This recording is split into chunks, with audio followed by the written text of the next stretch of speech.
If you were to tell me back in 2017, after I completed Persona 5, that there'd be two major releases to follow it, one an enhanced version of 5 with additional content a la Persona 4 Golden, the other a sequel in the form of a Musou-styled action RPG by Omega Force, and that of the two, I'd like the latter more, I may have threatened your life. Though it wasn't that much of a surprise, cause I remember trailers coming out for Strikers' Japanese release around the time the West was getting Royal, and that while I was of course excited for Royal in hopes of seeing my grievances with P5 amended, Strikers piqued my interest much more, as it was a sequel to 5, see you can see a 2 in the title card here, and not just a shallow spin-off Musou game, and that because of this it would hopefully be free from any of the original problems that Royal would likely not completely solve, and that it would be a chance to let these characters shine as the growing pains and constriction of establishing a cast over 100 hours and tying their personal development to side quests would be absent. And it was all the more appealing when a robot AI character and a grown-ass man who's got Val fucking Jean as a persona were to join the squad, with the cherry on top of everything being the story's road trip structure that harkens to Persona 5's original concept of touring the world. And I'm happy to say, this game wasn't disappointing in the least. In fact, it was quite excellent all around, even the combat, though expectations for that were reasonably low considering the track record of Omega Force. Now, this isn't to say I think Strikers is necessarily better than P5 or Royal, as those games are much more ambitious with huge scopes and have the unmatched impact and appeal of the day-to-day social calendar system that has a huge, deep time sink to it. But in a series focused on characters in the meta-natural, Strikers exceeds 5 and Royal. That I found the overall direction and spirit of the game and its themes a better fit for a group of Phantom Thieves compared to 5's naive, shallower take. That Strikers matches the motif better than its predecessors. So if for some reason you haven't played it, please do, because I'll be spoiling everything about it and its predecessors from here on, and it's worth your time if you liked P5. But more so if you wanted to like B5, but found the execution of the themes, ideas, and characters to be underwhelming, and as I said, naive. Then definitely give this one a go, as it's basically a retelling of the original in a lot of ways, many parallels handled better than in the original, and it even got me to like Makoto after all this time, and convinced me that these thieves are actually friends with each other. Though Kasumi isn't in it for some reason, but I'm not going to worry about that too much, though some reasonably put convictions as to why they opposed Maruki would have been nice to see explained posthumously in this game. That after their encounter with him, they deeply reflected on their choices in that scenario and realized why they chose to do what they did, so then in this game, Strikers, the reason they're able to so thoroughly and frequently convey their convictions was because of the growth gained from that conflict, and from all of P5's story. But while that'd be nice to see, I'm happy enough with Strikers even having scenarios where the thieves are challenged in their righteous causes and means.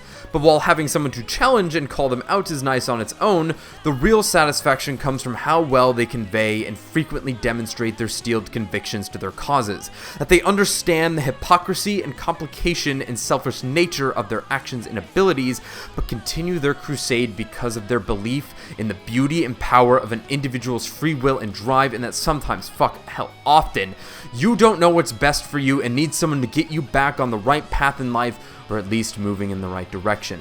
And yeah, I know, all that is still a bit naive as the world and society fucking suck. But nothing changes without passion and drive, so depicting some naive, juvenile spirit to pump some romanticism into someone's life is nothing but a good message worth sending. Man, that's a really good summation on my feelings and thoughts on this game and its themes.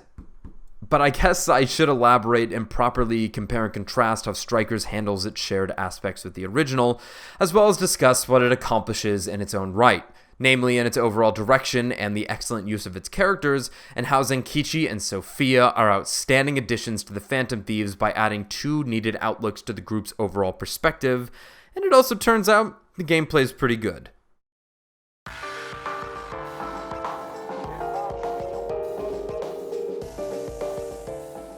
So first and foremost, the greatest thing Persona 5 Strikers has going for it is its better realized take on its individual characters as well as the Phantom Thieves as a collective, as the game doesn't have to spend substantial time to build these characters, and can instead throw them together from the get-go and provide plenty of scenarios and time to let the individual shine and for the group to cohere.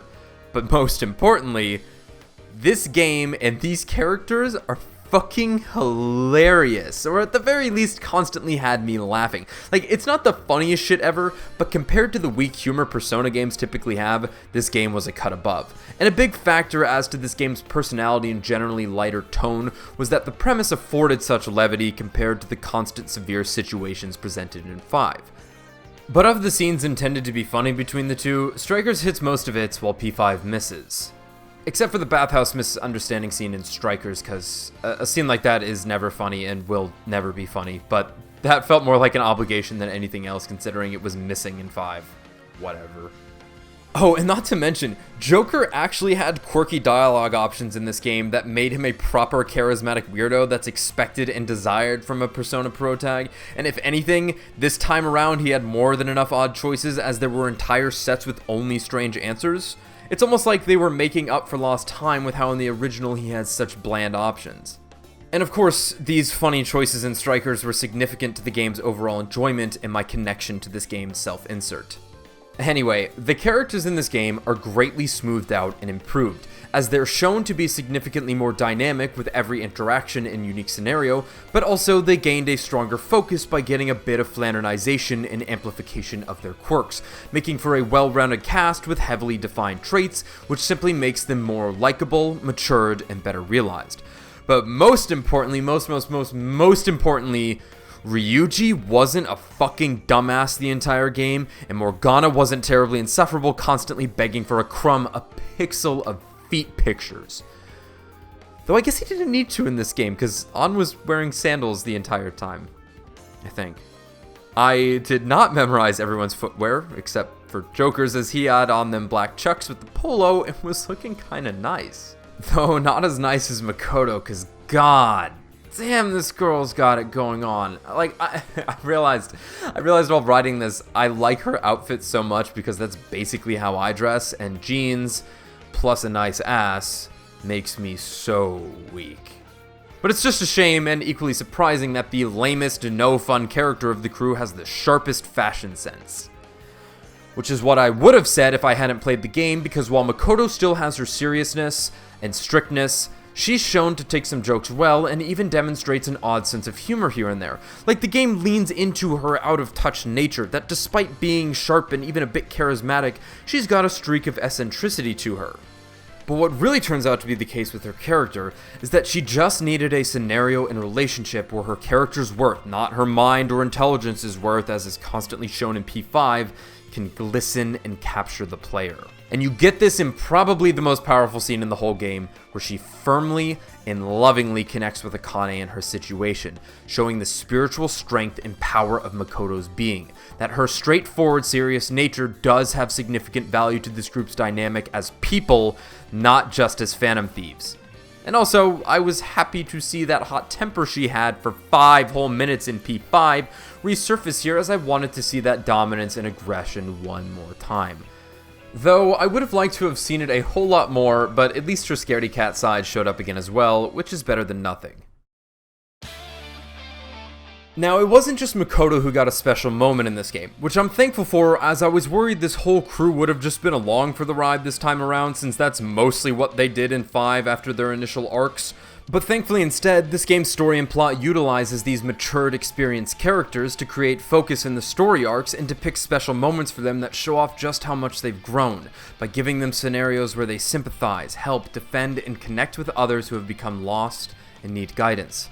Or to tell some holier-than-thou AI to fuck itself. There are few things I wanted more from the P5 cast than to hear Ryuji tell something to fuck right off, and for Morgana to join in on the roasting instead of telling Ryuji to stop breathing and that he's stupid and ugly.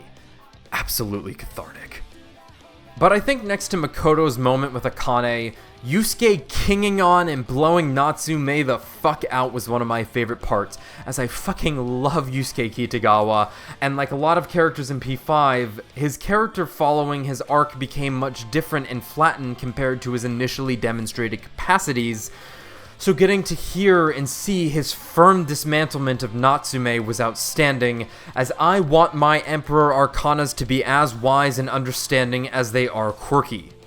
Futaba was probably the only one to not get a super special spotlight moment or arc focus in this game. Like, she was imperative to Zenkichi's awakening scenario and has plenty of impact and input throughout, but she doesn't have a moment where she alone can share her experiences to demonstrate her significant growth.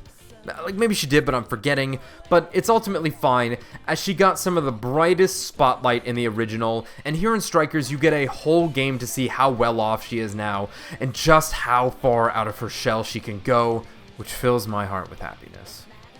And that's what makes this game good. You get this excellent supplementary material for a cast who earned freedom, that instead of a story depicting how this crew obtains liberation and catharsis from their struggles, Strikers is about enjoying such freedom and more so giving it to others, which to me feels much more fitting for a group of Phantom Thieves than otherwise. Like, while the Phantom Thief motif is radical, rebellion and freedom do not require a trench coat or mask as much as many fictions would have you believe. But I think the stripes are earned, or should I say masks, much more when slotted into a more selfless, righteous scenario where many people's lives inside of a society are being affected versus the more unlucky personal sides depicted in P5.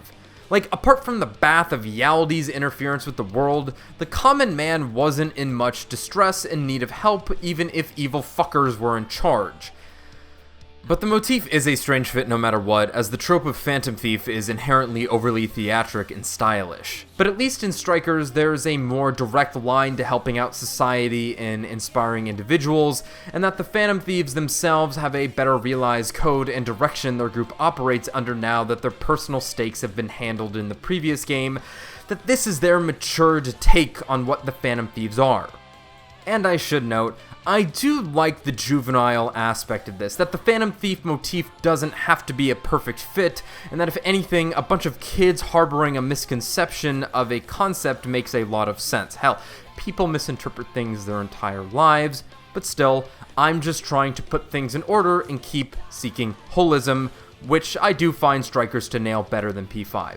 Though maybe it's holistic that a chaos-aligned game isn't completely unified.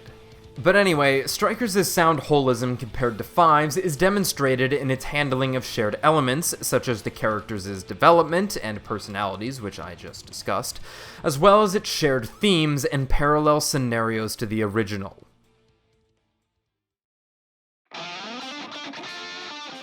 So as I already mentioned, this game is a moderate retelling of the original, except this time, the values slotted into the story formula yielded a greater result overall.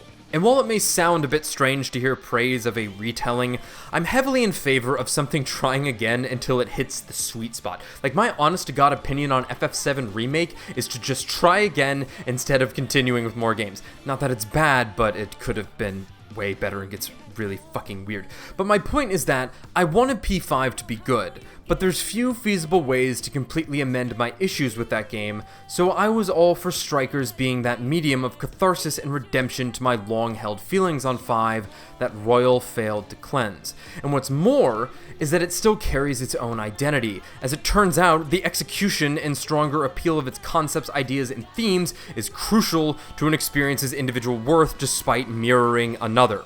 So this is to say that while playing it, I was perpetually looking forward to seeing how this game would handle reflected concepts, like the Shido villain or what the final boss represented and how it threatened the crew. A final boss I totally guessed because of fucking course it'd be the Demiurge, since there's a new major character named after the being that birthed it in many schools of mythos. It's not Zenkichi, if you were wondering.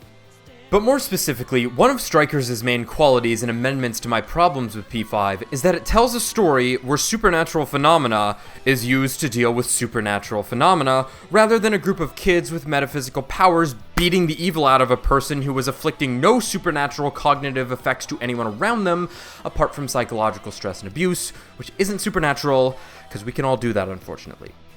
But the desires and stealing of such being a direct supernatural affliction to real humans made for a more justified premise that falls in line with the rest of the Persona series compared to the Outlier 5 is.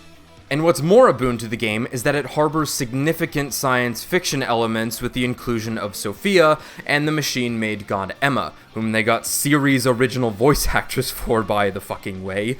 And while sci-fi isn't a necessary defining element of the series, well, for Persona anyway, it's integral to SMT, supernatural and sci-fi mixing makes for a very appealing contemporarily set story, and it's not foreign to the series, and many fans may even desire it, such as myself, as Persona 1 and 3 are greatly steeped in such aspects. So, in many regards, I'd say Strikers is more adherent and in line with the rest of the series despite being a spin-off to a mainline spin-off game.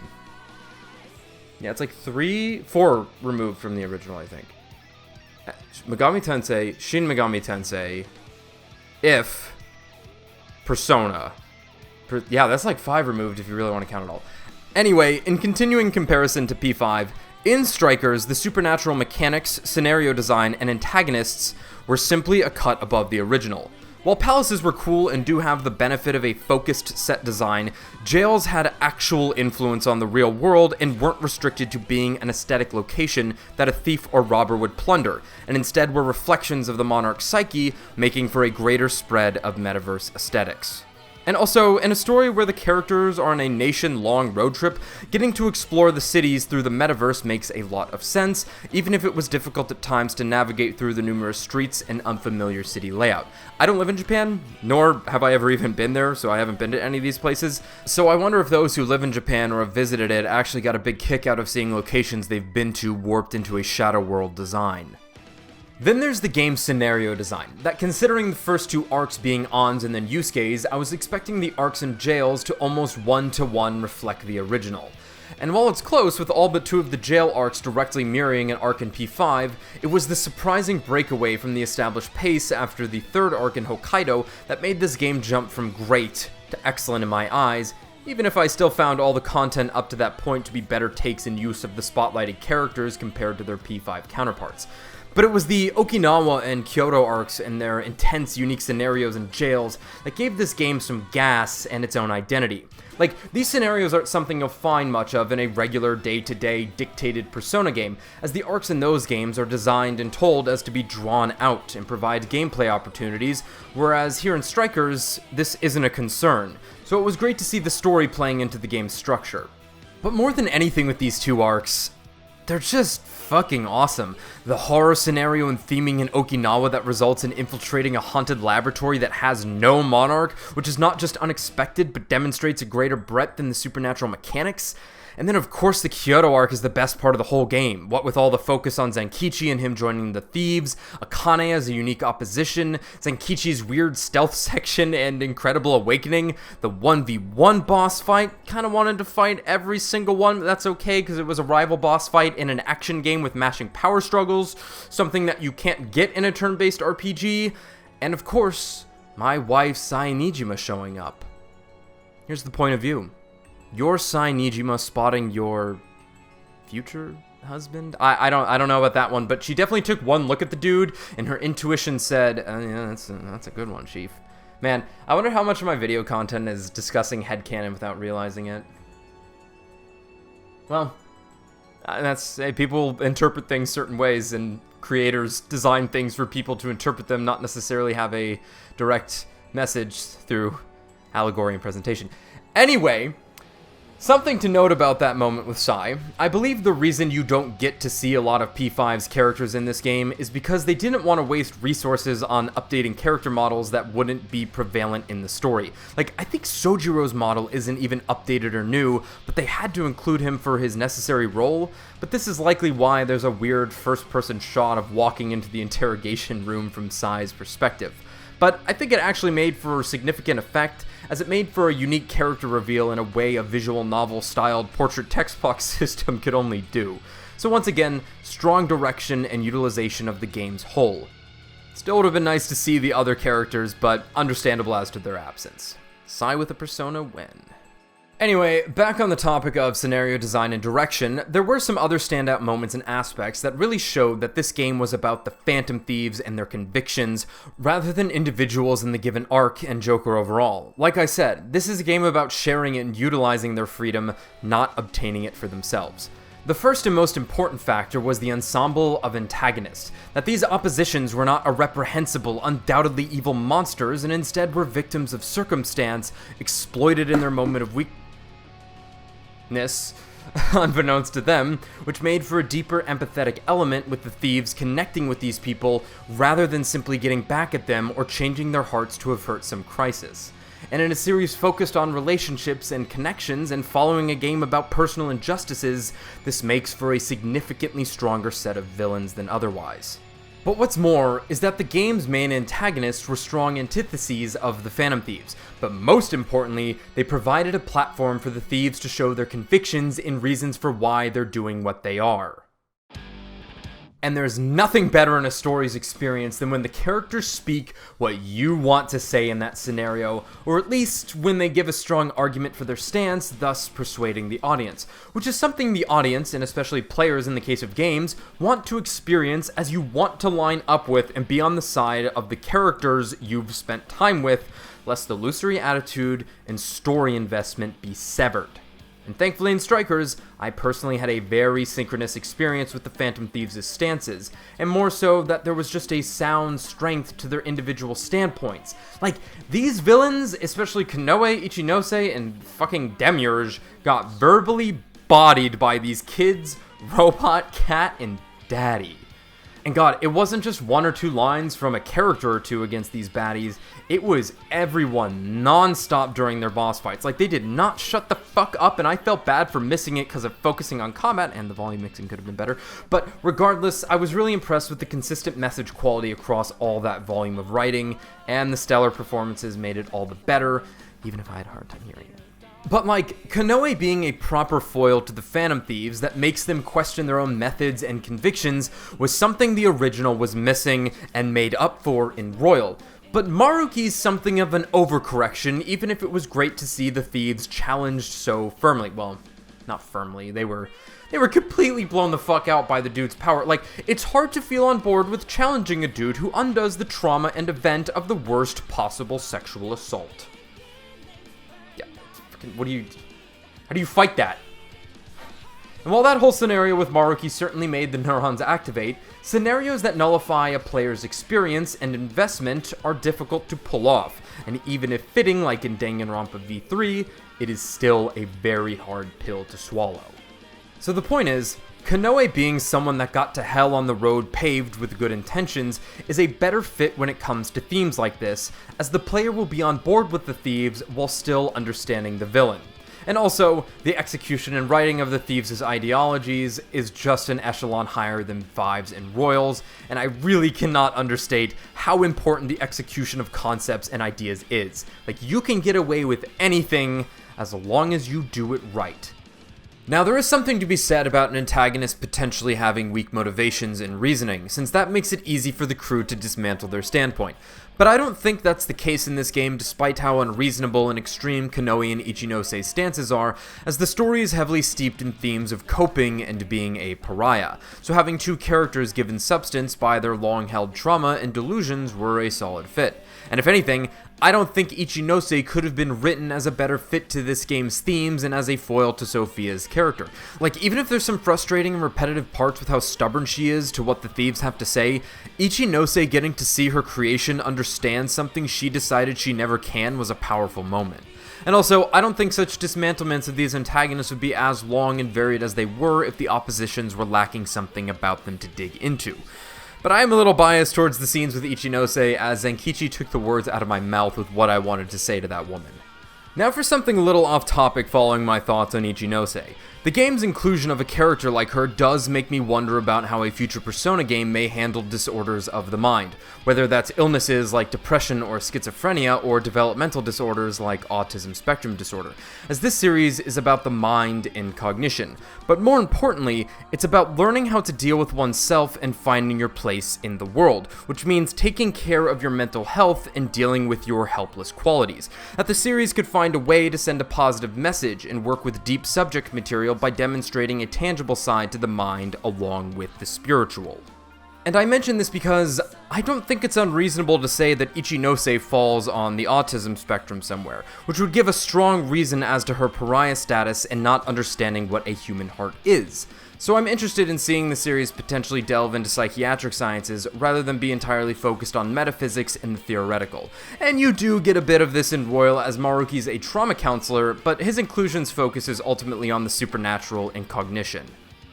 Now, before moving on to talking about the stars of the show, I do want to note how the direction of a few scenes and events at the end of the game really demonstrated and brought this game together as a story about the Phantom Thieves and what they stand for, as well as how it just shows a better depiction of the group's personality.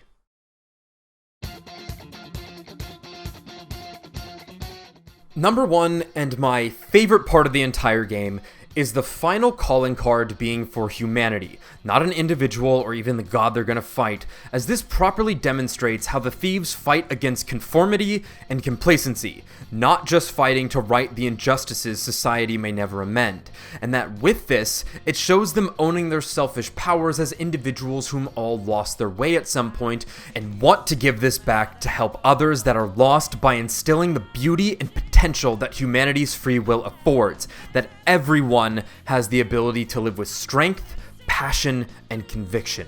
Like, even if you might not agree with it, they're at least sound in their stances and reasoning, and that even if they're operating in a heavy gray area, they're proven and capable of accomplishing their beliefs, so their inspiration is hard to ignore.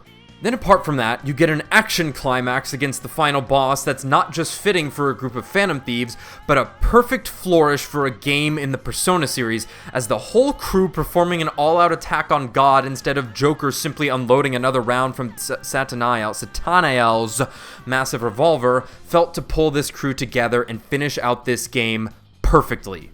Also, everyone being used in the final boss fight was a welcomed finale, and every game with a party system should do this, as there's no better way to finish out a game focused on characters than everyone participating in the action. Then last of note is something minor, but a critical moment for the Phantom Thieves' style and this game's depiction of them, and that was everything to do with Konoe's calling card. While P5 gets grandiose with the nationwide TV takeover, there was a severe lack of finesse and style with their calling card delivery. So remotely hijacking a blimp to shower a CD and calling cards, don't worry about the litter, while performing what's written on the card from its speaker is some high-class triple S rank style Phantom Thievery, even if Ryuji flubs his line, but that just made it all the better and was right in line with the personality and hilarity of this game's writing and take on the crew. Top-notch shit right there, absolutely loved it. There's probably a handful of other moments, but let's finally get on to talking about the excellent additions to the Phantom Thieves. Sophia and Zenkichi were the stars of the show and balanced out the Phantom Thieves in much-needed fashions, while also being integral to the game's story as you'd hope to see from new characters joining an established cast. Sorry, Kasumi. Let's start with everyone's new favorite toaster, Sophia. First off, thank fucking God this character is ever present from hour 1 onward, as you get the full breadth of her growth over the entire game, and because I wouldn't have to be alone with my fucking cat anymore. 2, she is fucking hilarious and provided this group a strong sense of humor and levity with her quirkiness. Like, everything out of this AI's mouth had me rapidly blowing air out of my nose. Kasumi girl, I love you, but Sophia makes funny noises, talks that sassy shit, and is a robot in a Persona game, and let me tell ya, I got a little something for the robots in Persona games. Seriously though, Sophia fills the tried and true role of an artificial creation attempting to learn about humans, and in a game about hearts, emotion, and the illogical nature of man, having a character to question such things with the player in turn given a means of conversing about such topics creates a deeper connection to the themes, as well as a grayer depiction of such, as there is never an easy answer to a moral dilemma or as to why people react as they do to something. Like, how can someone be angry at another but still love them? She questions these dualities and helps present a more mature story because of it. And it culminates into a beautiful moment that shows Ichinose that her creation is worthy of a persona, that a heart is more than an organ in your chest, and also this fucking awakening was probably the best out of all 12 Phantom Thieves. Man, 12 fucking Phantom Thieves, holy shit, even more if you count both the Ketchis. But regardless, it was nice to see Atlas one-upping the other Thieves' awakening, since Sophia's may be the last one of this unique style we'll ever see. But man, the use of her visor was so fucking cool. Way to save the best for last, Atlas. Anyway, Sophia's inclusion made for excellent addressing of themes and simply made for an enjoyable, cute, lovable mascot companion. You may have not realized this, or maybe I'm stupid for not initially noticing this, but Sophia and Morgana have overlapping roles, and are even found in similar ways. But unlike Morgana, Sophia's crucial to the story while still harboring mascot-like qualities. Morgana definitely had his uses and roles in P5, but he mostly acted as contrived plot convenience compared to Sophia's better explained capabilities, and she wasn't insufferable, so if she told me it was time for bed, I'd be helpless to such suggestion. And we know this works. P3 nailed it with Aegis being the mascot character, but maybe I just prefer my mascots to be cute robot girls rather than annoying and celibate cats. I really like ragging on Morgana. He's kind of annoying, he's kind of uninspired and boring, but he was fine in this game. And if anything, him sort of being a big brother to Sophia and having the two around instead of just the one made it feel like Morgana wasn't just my personified inner psyche thinking for me and telling me what to do, that he was an actual character instead. Zenkichi, though, man, I love me a goddamn human being old man that gets adopted by a group of teenagers.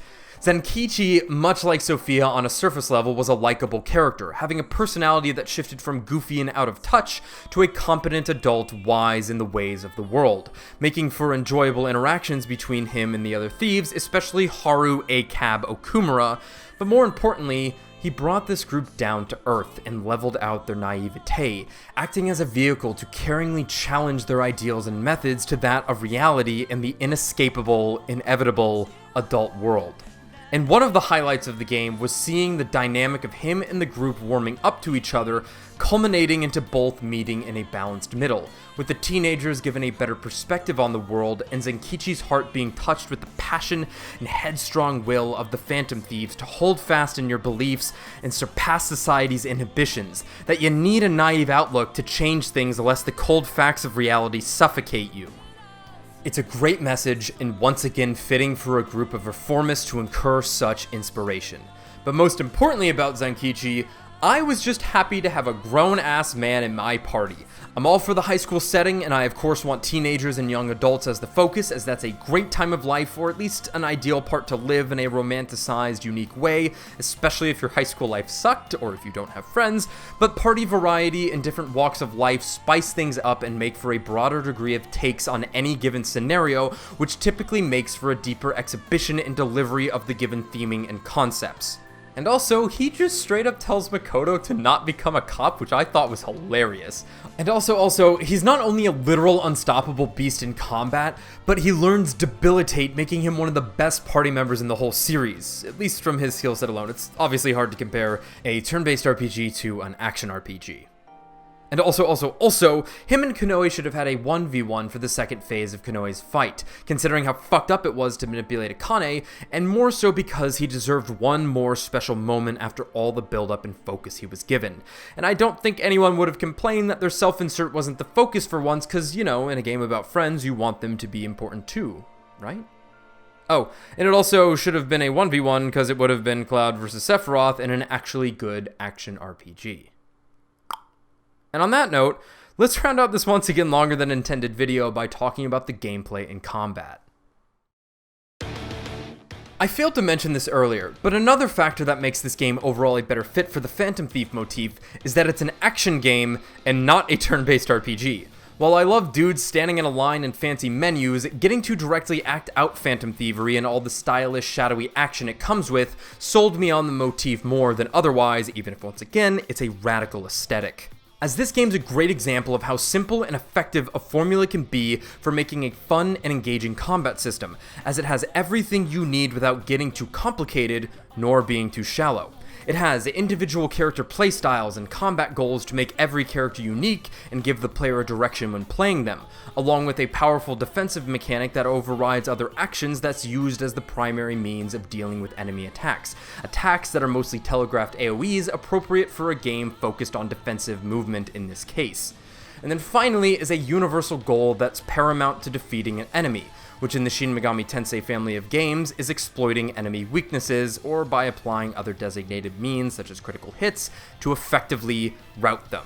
And in Persona, this is in the form of knockdowns and all-out attacks. Though to strikers and the developers' credit, a crucial factor to the combat's quality in this game is the excellent balance and tuning of stats and damage values. Like, I was playing on hard, and feeling the looming threat of death with one mistimed dodge added greatly to the engagement of the game with relatively simple yet effective combat, and I even hear on normal this is a strong consideration, so the degree of challenge seems to be tight. Bosses, and to an extent mini-bosses, having significant length to them added to this gravitas of a potential game over, but I was all for the bosses being as long as they were, as I simply prefer longer boss fights as you get to see the breadth of situations the event can offer, which also gives the player time to commit such things to memory rather than blasting through something in a few minutes, forgetting about it shortly after. And also in long games, boss fights are often few and far between, so I want them to last. And bosses were all really good in this game, by the way, except maybe the third boss, since she required part of the environment to deal with a unique mechanic, and if you didn't know that or whiffed the chandelier, there was no other way outside of knocking her down to deal with the Voring, so that kinda sucked. But apart from that outlier, the game had a great spread of fights. Now, regardless of all that, I think the standout factor of this game's combat is that it doesn't focus on comboing enemies into oblivion, that enemies are going to just tank through attacks until knocked on the floor, and that because of this, the combo strings given to each character are not different ways to do cool attacks, but routes to handle a given situation in combat, which is an excellent design for an action RPG focused on knockdowns. Also, huge fucking shoutouts to how they implemented Joker's wildcard ability by giving half of his finishers unique outcomes per persona. Oh, also this combat design reworking physical attacks to create gray life instead of completely chunking it was brilliant for an action game where you take significant damage.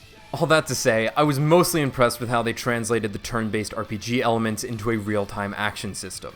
I was also impressed with the volume of encounters, what with the little variation in scenario they could provide. Like, outside of the shit ton of mini-bosses and Futaba defense encounters as staple scenarios, they sprinkled in a good bit of unique moments in the dungeons, whether that be a skateboard or slope section, or an elevator event that requires to hold out for the duration. The game was never boring, and I always welcomed whatever fight was to be thrown at me when hitting a roadblock. And I think much of that had to do with how many characters were available to play, as well as the massive volume of attack patterns, and because the game played at a rapid pace and due to the heavy RPG elements and threat level, there was a constant gameplay dance of attack, dodge, and cast spells, as there was little time to perform one before another needed to step in. Was also happy that just about every character was fun to play and had their own qualities, except maybe Makoto, Ann, and sort of Sophia, as the temporary weapon enchant was boring to keep up, and in Sophia's case, she was just such a good support companion, I didn't want to use her directly, as she effectively provided free actions. And following that thought, the gameplay was certainly not perfect, and unfortunately had a handful of glaring issues, that were alleviated by some other designs, albeit still inconvenient and questionable as to their design's nature. Number one, with a big fat fucking bullet, was how uncontrolled party members could take significant damage, often leading to a sudden KO, and in a game with a high-paced combat and floods of enemies, it's A, not fun to swap party members and or pause the game to heal, and B, counterintuitive to the focus of the gameplay, even if it's still an RPG and taking damage and healing is just a part of that. It's a tough act to balance, as you don't want party members that feel absent and just for show, but you also don't want to be breaking combat pacing because the AI ate shit from an attack that the player managed to cleanly avoid. It's hard to say what would work best, but a last stand design where party members can't be KO'd as quickly would have at least helped.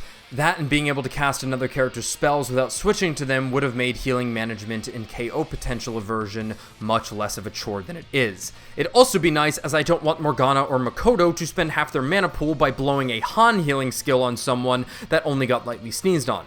And that's why Sophia is so invaluable, as Divine Grace and Rama healing spells were more than enough in this game. And unfortunately, characters blowing all their mana on full heals applied outside of combat as well, with the auto heal system that you're encouraged and enabled to use as your main means of topping off. And also, there's like only 3 personas you can make that have healing skills for some reason. So Joker, the character who never casts spells without the player's input, was lacking such skills despite being perfect for him. At least there were the skill cards. It's strange that all my issues with this game are centered around the healing design, but I guess designing healing systems for RPGs is tough, especially when trying to translate core designs and concepts into a hybrid genre. With discussion like this, I always think about how, despite all its problems, Final Fantasy XIII was nice in how HP was completely replenished after every encounter, which afforded each fight a severe intensity where the core combat could be the main focus without needing to worry about out-of-combat holdovers. Anyway, Strikers could have also used a variable AI behavior system to avoid such unwanted damage taking and healing problems. Like, mid-combat, you could set a unit's general behavior and skill use behavior. For example, the general behavior could be set to defensive, which reduces damage and increases the likelihood of dodging, but reduces the outgoing attack damage. And then skill behavior could be set to low use frequency or to act dependent on the situation's severity, like severely low health, blow the Han spell, otherwise just keep fighting, something like that. I think that does it for my complaints with combat and major gameplay. There's one more healing related problem I forgot about. There is absolutely no reason that the player should have to leave the jail to replenish HP and SP. I'll just give them the benefit of the doubt that there was some intent and incentive to leave the dungeon at some point in the game's design, but as it stands, leaving and then immediately coming back all to respawn enemies and heal the party is absolute overkill. It should have just worked like a From Software bonfire if respawning enemies was the trade-off for healing. Easy as that. Other than that though, I don't have much to say about the real-world structure of the game. It could have been more involved, and I'm sure some of it's a big letdown that the game lacks the social focus of its predecessor, and I think I would have liked to see more character events and unique scenes, but for the scope the game was working with, I can't complain and won't scrape my critical eye all over that part of it. Like, if it had some egregious issues, I'd talk about them, but it's serviceable and that's enough. Like, I don't know, maybe there definitely could have been some cleaner design here and there, like with the awkward request menu, but it's ultimately fine. And with that all said, I think I've covered more than enough for my thoughts on this game. I'll wrap up with a simple prospect in that, because this is easily the best spin-off Persona game to date, and like I said, it's even somewhat mainline, I hope future crossover and spin-off games that want to properly tell a story, not be a weird fan service product, or be limited to the weak story structure of a fighting game, that those future entries utilize this game's structure and gameplay to tell such stories. I think it's a great fit. But what I'm really saying here is I want Sophia to meet up with the P3 cast so she can get a robot body and hang out with other robot girls, and for them to fuse into the grand robo waifu, Solabgis. That's not cute at all, is it? Anyway, I'm always looking forward to what's to come, but man, am I ready for SMT5, and I can't wait to play Nocturne soon, featuring Dante from the Devil May Cry series, but only if you pay $70 fucking for him, which of course I already did. Might stream me playing it if you're all interested, don't know yet though, as ironically, I'm actually nocturnal, so I don't know how well my schedule would work out with that despite how appropriate it'd be for the game, but hey, we'll see. Anyway, thanks for watching, and hopefully I'll continue putting out content this year compared to the droughts I had for the last two. Thank you so much for watching, and I'll see you later. Until next time, Phantom Thieves!